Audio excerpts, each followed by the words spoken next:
somebody hands you a data set like this, and this could be literally anything. This could be the value of a stock that's changing over time. This could be the position of a robot. You can use your imagination, take whatever you do and work for yourself. It doesn't matter. Now, you're given this, and you are asked to predict what this value is going to be at some future time that's not shown on the graph. So you look at this thing, and you say, okay, in the beginning, it's pretty much just chaos. I don't know what I would do there, but maybe as it goes, it's getting a little periodic, and maybe I can exploit that somehow. You might be able to make some headway with this, but the punchline is it's not going to be trivial to do this. So now, what if instead you happen to know that you could take this time series and decompose it into these 8 component parts? If you look closely at each of these, it's basically a sinusoid that has some decaying exponential envelope to it. And predicting what any one of these is going to do at some future time seems like a much simpler task. So the question that should be coming up in your head at this point is, where on earth did I get these component functions from? And how do you figure out what the weighting is, or the recipe to get back the original data? So these are the types of problems that got me really interested in this field. It turns out that you can do this with linear algebra, despite the fact that nothing on here looks like a straight line. But we're gonna look at some fun stuff like this, and hopefully you'll leave with some inspiration to go and keep digging up more of this material for yourself. Before I go any further, the ideas that I'm going to share with you today, I learned through these really excellent courses taught by Professors Stephen Boyd and Sanjay Lal at Stanford University. These guys have created a tremendous resource in that they put their course lectures and notes online for free, as well as books on the material. Yeah, please capture these links. I'll show them again on my final slide, and I can post them online if there's any sort of resources for the follow-up. But everybody here, please check this out if you're interested. It's a tremendous resource. So who am I, and how did I get so excited about this? Why do I care? Why did I put all this energy into making a talk on this? So I am one of the first engineers at a company called Spry Health. At Spry, we have made the first FDA-cleared wearable wristband that monitors vital signs continuously for people who are living with chronic illnesses. So my job, as part of the algorithms team, is to take the raw physiological information that we get from our sensors and use that to estimate what are the vital signs of the wearer at that particular moment in time. And then on top of this, our aim is to build up this enormous and unprecedented data set of vital signs through days and months, and then use that information to predict whether or not somebody is at the risk of returning to the hospital or the emergency room. In the work that I do, it's essentially impossible for me to pick up a research paper and get through it without needing to understand at some level the properties of vectors and matrices. But more interestingly to me than that is that whatever discipline you work in, if you have a problem and you can cram and bend and stretch this thing to look like this, then the only thing you need to know are the properties of this matrix A, and the rest will sort itself out. You can take ideas from finance and use them to solve whatever you're doing in maybe fluid mechanics. Problems like this come up literally everywhere, and we could spend days just going through examples. But I figured let's just start with a few to get warmed up. So if we are in classical mechanics, We could have a rocket or some object. The vector x could be a list of a few forces acting at different points on the object. The vector y can be a list of the total resulting forces or torques. And the matrix A then contains all of the information about the geometry that's specific to that object. We can switch gears entirely and go into something for business operations. So you can have your vector x now representing the price of all of the component parts that you use. Y can be the prices of all of your finished products, or how much you need to charge for those. And A then, the rows of A, are the sorts of recipes for each of your products, and this becomes a kind of bill of materials. Switching, let's see, my clicker to work. Keyboard. We can switch fields again, this time to statistics. And this one's a little more subtle. So here, what becomes your x vector from an autoregressive model is actually the coefficients for each time leg. You'll notice the a's are now the vector on the right. Y is the output of the model itself. So this is now your time series of data. And your matrix A is this kind of weird concept where each row is a stacked time window out of your data. What I really like about this example, in addition to the one I showed at the beginning, is it emphasizes that we don't just have to talk about straight lines when we're doing linear algebra. If you've worked with AR models before, these things can have all kinds of crazy shapes and behavior. So we're not stuck with lines, and we can generalize this further. I've made absolutely no requirements about how you get the numbers that are in your matrix A. These can come from absolutely hideous functions, depending on what field you're in. They can be, Bessel functions of the 50th order. It doesn't matter if it's the elements that are in your matrix. As long as the weights that tell you how to mix those functions are first order, then you can still work with this framework. So before diving in to some of the specific topics I want to cover, a little bit of a disclaimer. This field is so deep and has so much richness that there's no possible way to get through it in a 30-minute talk. So the way that I'm going to cover as much as I can is by being completely irresponsible with my math. I'm not going to prove anything. I'm going to wave my arms a lot. Just trust me on it. Everything that you see here is you can Google search and find proofs of it very quickly. This is all well documented. On top of that, I put together a series of Python notebooks that I'll post a link to on my final slide, which goes into more examples that I wanted to fit in but didn't have time. You can play with the source code, how I generate some of the figures that I'm going to show. So just know that that's coming up. Okay. So with that preamble out of the way, let's start dusting off some of our neurons from our classes that we took a long time ago. The first topic that I want to start with is matrix rank. So as a refresher, the rank of a matrix is a property. It's an integer, and that number tells you what is the largest grouping of rows or columns that you can take and have it form a linearly independent set. It's easiest to explain that in an example. So with this matrix that I've shown here, I'm going to use NumPy arrays for everything.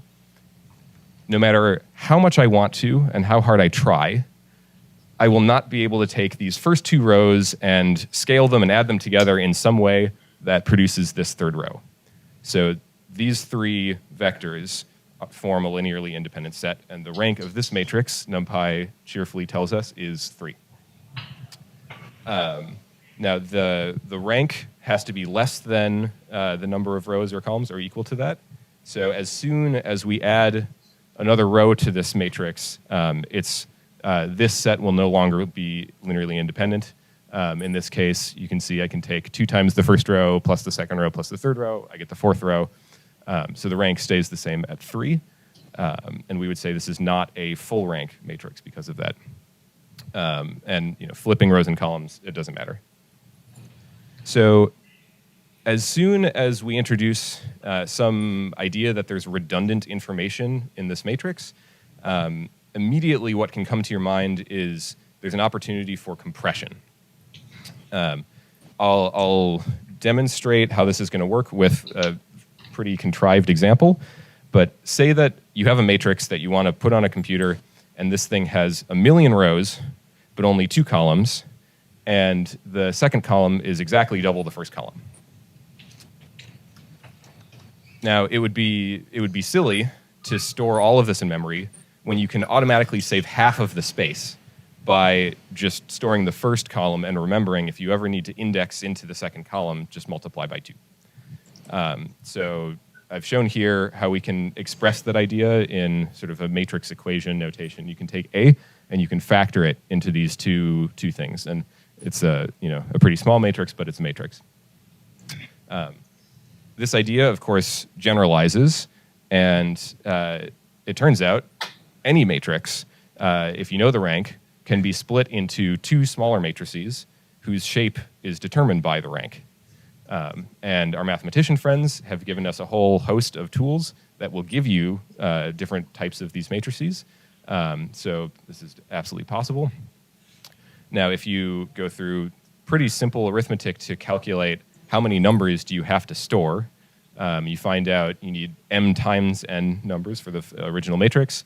But if your rank r is much smaller than either of those dimensions, you can have a very considerable savings in how much you need to store.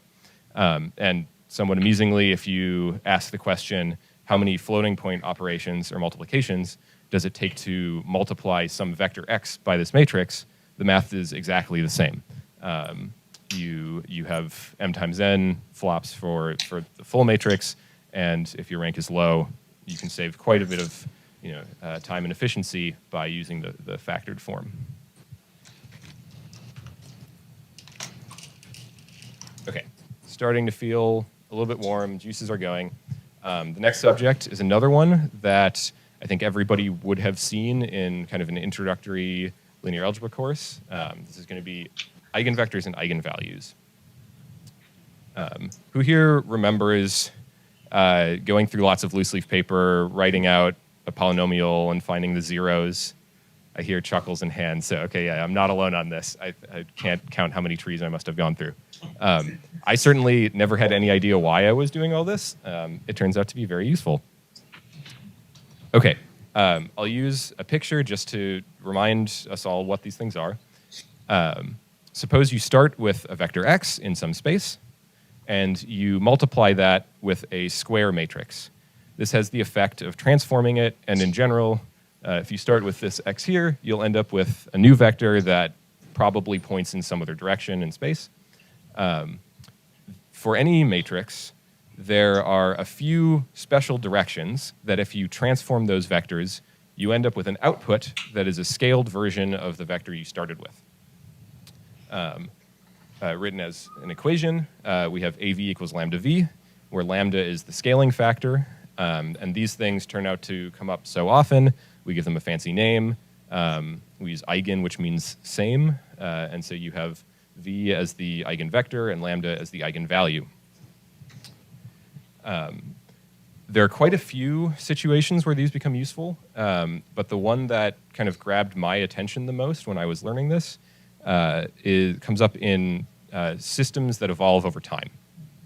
So within this context, x, our vector, is going to represent a list of properties that define a system at some moment in time.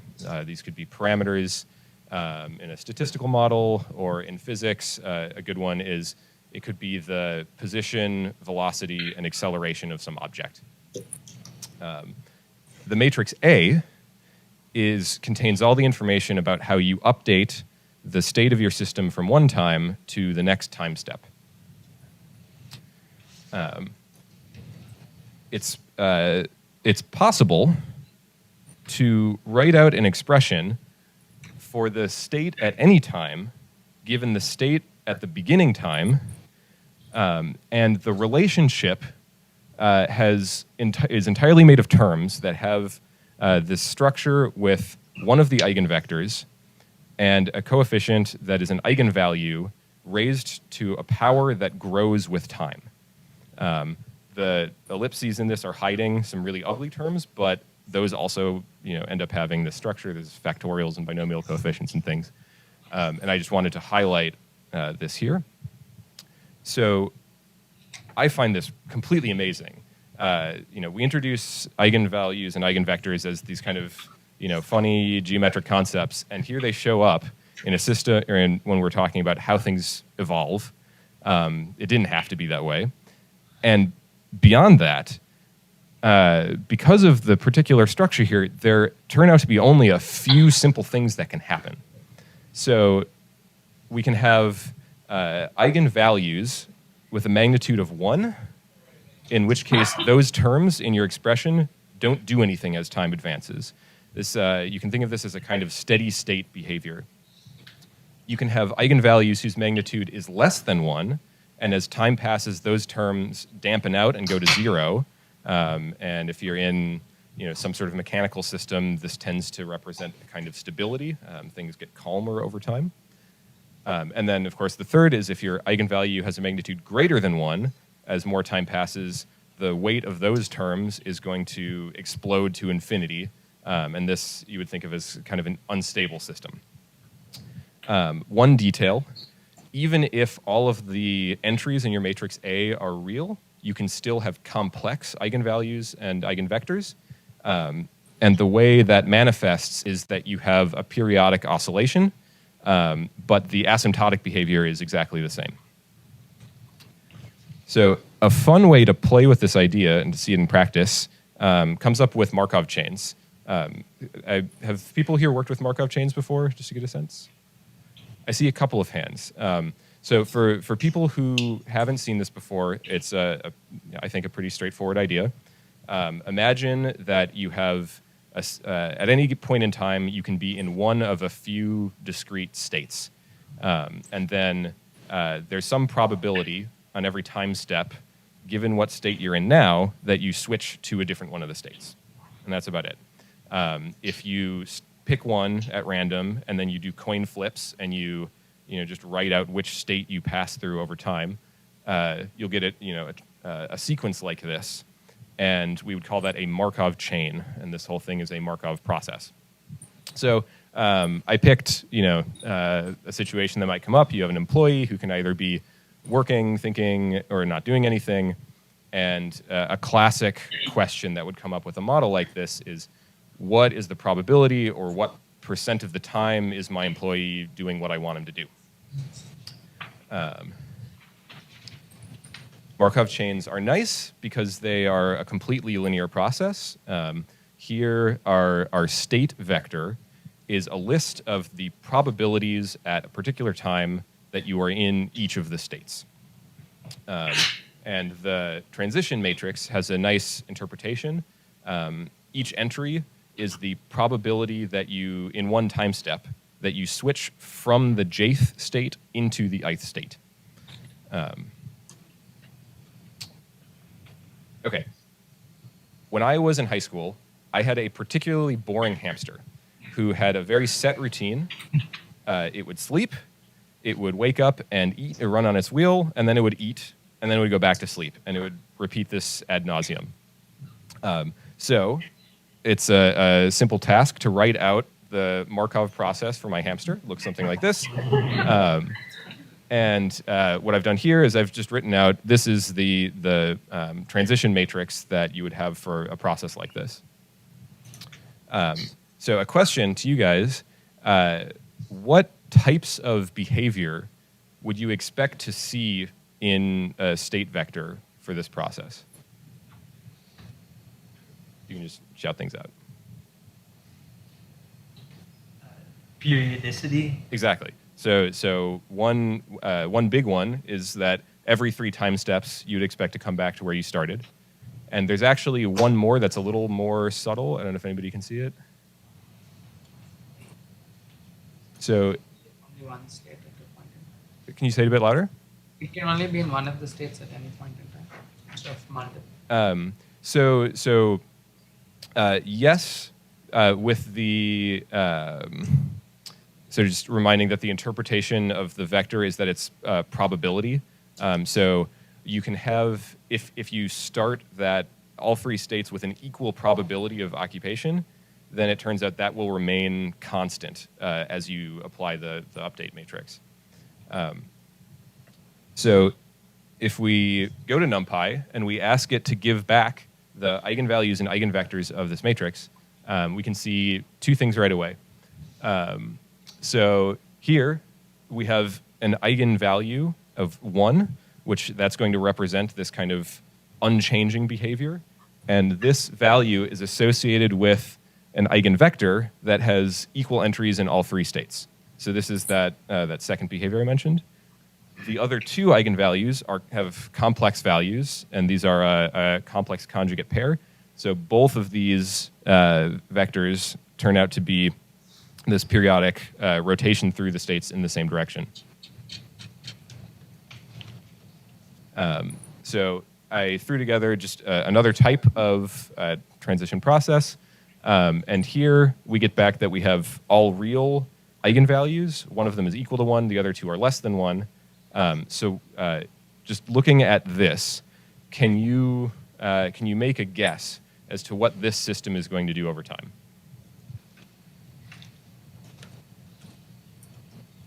Okay. Yeah. So there's we're going to see any part of the initial state that's associated with these two vectors, or that's constructed from these two vectors, is going to go away. What's going to be left is a vector that has all of its weight in one of the states. So we should see a kind of convergence. And if we run the simulation forward, that's exactly what we see. All of the weight that starts in components 2 and 3 goes to 0. Component 1 maxes out. So Markov chains, as the example that I chose, because they deal with probabilities, turn out to have a property. They will always have an eigenvalue exactly equal to 1. And this idea is one of the fundamental principles of Google's PageRank algorithm. So whether you like it or not, you're actually interacting with this every single day, which I think is cool. For the final topic that I wanted to cover today, I wanted to go with something that isn't typically seen in a basic linear algebra class, so it'll be new. But this, I think, is one of the most powerful ideas in the field. It enables you to prove all kinds of things very, very easily, and it has way more applications than there's time for today. So it's called the singular value decomposition, and I'll introduce it with a bit of a story. So fun fact, if you take the vectors that comprise a sphere and you transform them now with any matrix A, doesn't matter the shape, the resulting output that you get is an ellipse. And as an ellipse, you can define it by a set of principal axes that are mutually perpendicular or orthogonal to each other. Now, what's amazing is if you take these principal axes and you ask the question, what were the input vectors that mapped onto them, those also turn out to give you a set of mutually orthogonal vectors. And it turns out that they actually create a basis for the input and output space. As a reminder, you can think of a basis as if you were to take your Cartesian axes and kind of rotate them. So we have some flexibility in how we scale things. So to make it nice and clean, we define these vectors v and u for the two bases so that they all have a length of 1.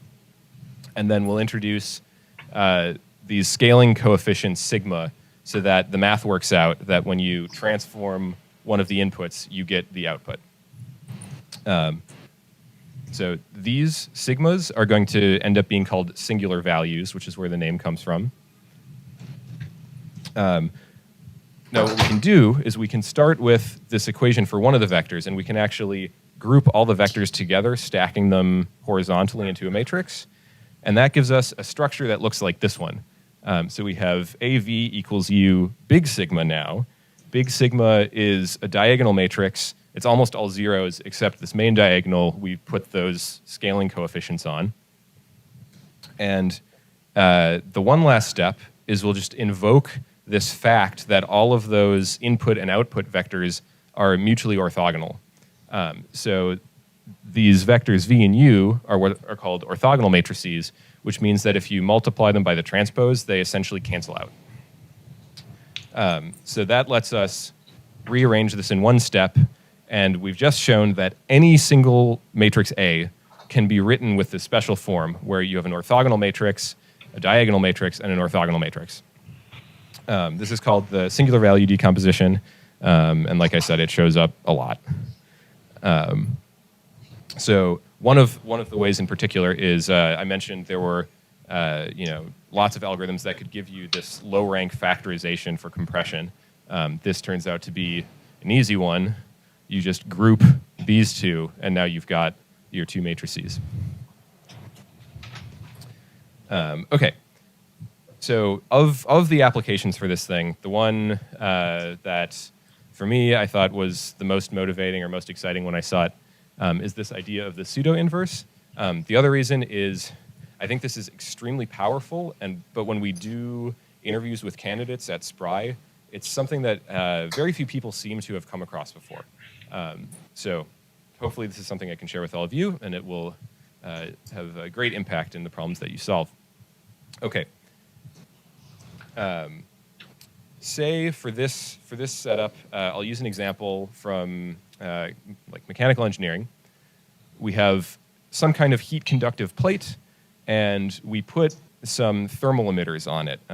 This could be computer processors that as you run them more, they dissipate power into the board.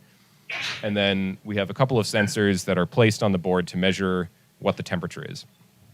And the classic question you would have here is, given the measurement of the temperature, how much power are we dissipating from our processors? The kind of common rule of thumb wisdom is I need to have as many equations as I have unknowns in a problem like this. That would translate mathematically to having A be a square matrix, and then to solve for the unknowns, we would need to have A be invertible, and then we could switch the sides, and we'd get out an estimate of what our own unknown vector x is. This is okay, but it has some problems. For instance, say my budget gets bigger, and now I can put a fourth sensor on there.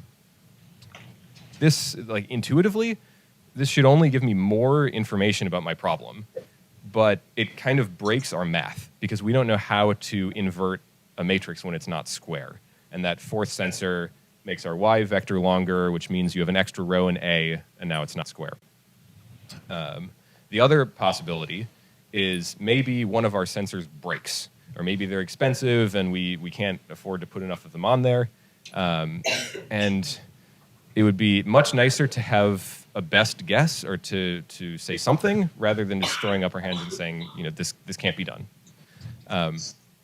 So the singular value decomposition gives us a very, very quick way to get an answer.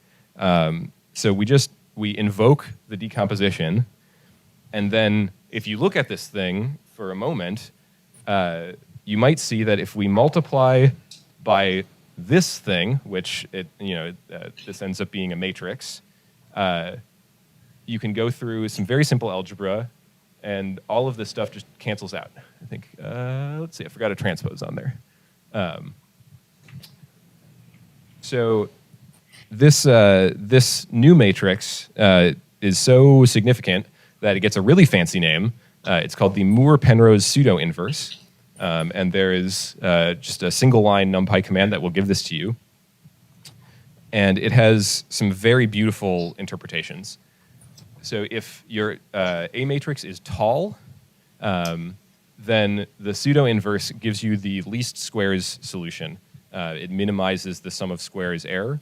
And if you haven't worked with least squares before, this is this picture of finding a best fit line where you don't necessarily hit all of your data points, but you end up being close to them.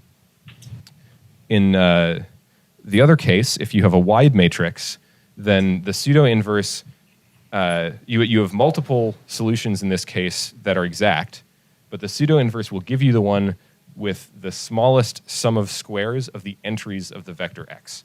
And so in a polynomial regression case, this would be finding the curve that goes through all your data points, but has the least wild swings in it, or sort of the lowest order. Okay, so we'll apply this idea to a real problem, and this is how my class at Stanford opened and blew my mind. So for this, imagine that we have something like a magnetic hard disk that has a head that can move in a two-dimensional plane, and we can steer it by tuning two inputs. These could be voltages or currents or something. So what we'd like to do is be able to move from any starting position to a new target, and we'd like to arrive there smoothly and sort of in a time that we can control. So systems like this, and very commonly mechanical systems, turn out to be well modeled with what are called linear dynamic systems. So this is just this is a couple of matrices and vectors. X here is, again, it's some sort of internal state. It's not something we necessarily measure directly, but we might be able to, starting from our original equations, know what those things are. U is whatever the inputs we put in that we can control. And then Y is what we physically observe. So kind of the naive first approach for a problem like this is let's figure out the solution where X isn't changing over time and Y is the Y that we want. And you can get this by just doing some arithmetic to rearrange this. And it turns out that I built a really terrible hard drive, because when I just go directly to the point that I'm trying to reach, my arm completely overshoots and it swings back and forth and it vibrates for a while. And it takes a whole bunch of time for this to kind of dampen out, but eventually it does reach the target that I set for it. Okay, now let's do the fancy singular value approach that we just learned. So if we take the linear dynamic system and unroll it as a recursion, we get kind of a scary looking thing that gives us our final position at any time as a function of all of the inputs leading up to that time. And okay, now this looks gross, but if you take a breath, step back, relax for a second, you realize this is just y equals mu. This is a simple matrix equation. And that means we can use a pseudo-inverse and find the u with the smallest sum of squares that gets us to y at the time that we want. So if we run this simulation, the inputs that we get out are these completely bizarre things, and I challenge you to come up with those on your own. But if you look at what the position of our mechanical arm does, it kind of wobbles around for a bit, and then at the time 800 seconds that I chose for this, it locks in exactly where I wanted it to go, and it stays there for all future times, no overshoot. And it turns out I can make this arrival time arbitrarily small, and this will still work. There's a trade-off that you might need to use bigger input voltages to get there, but you can do it whenever you want. Okay, so right on cue, I'd like to just review some of the topics that we've covered. So we introduced with all these examples of where linear algebra comes up, and we said we're dealing with situations that can look much more complicated than straight lines. We talked about the rank of a matrix and how you can exploit that for compression, efficiency. We went into eigenvalues and eigenvectors, and we looked at Markov chains and how you can make statements and predictions about how systems will evolve over time. And then we introduced this new idea of the singular value decomposition, and we showed a fun example with the hard disk there. So that's the end of my talk. I'd like to leave this slide up just so that people can have access to this. Spry is always hiring, and we're looking for people like you, so please reach out to me if you're curious and want to learn more. I'll be around for the full conference. I mentioned I had a notebook with more of these examples. That link is right here. These are the Stanford resources, and then some extra topics if you know this stuff and you want to go deeper into something new. So with that, thank you very much for your time and attention.